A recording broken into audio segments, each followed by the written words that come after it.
Hi there, Mark Satterfield here. Thanks so much for joining me. I want to talk today just briefly about positioning because it's crucial, especially when we're marketing to the wealthy and the affluent. And positioning is how are you going to differentiate yourself? Had a hard time getting that word out. But how are you differentiating yourself in the marketplace?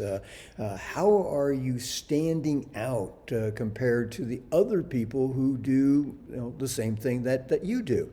And the challenge in terms of positioning, or the real issue that revolves if we don't create a unique selling proposition, a unique position in the market, is that from a client standpoint, we all look alike.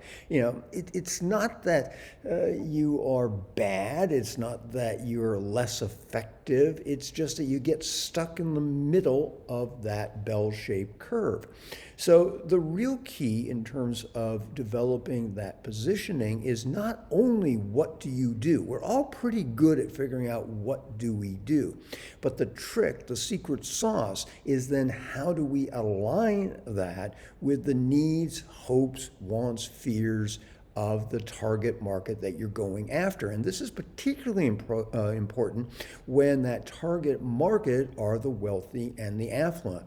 Now, the interesting thing is that all of what I just talked about, these needs, hopes, wants, desires of the wealthy, they've changed over time. If you go back to the Gilded Age, they are, dramatically different than they are today. And even they're different than they were in the 1980s and they are in the fast approaching 2025.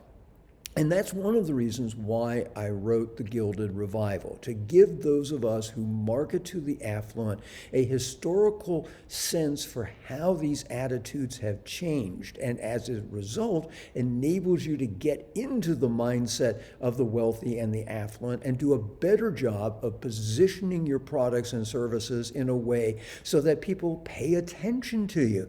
People say, yeah, okay, this is for me, this is of interest. So anyway, the book, The Gilded Revival, it's out. I'm really proud of it. I'm going to put a link to the Amazon page where you can go grab a copy, and I hope you do. But I really want to encourage you to think about positioning, because that is going to be one of the keys that is going to make you successful in getting the attention from those clients that you most want to do business with. So, hope you found this helpful. As always, thank you so much for being a part of my community. If you know of other people who are marketing to the wealthy and the affluent, please pass this along to them. It's good for them. It's, of course, great karma for you. And yeah, it's good for me. All right, so until we talk again, this is Mark Satterfield. Bye for now.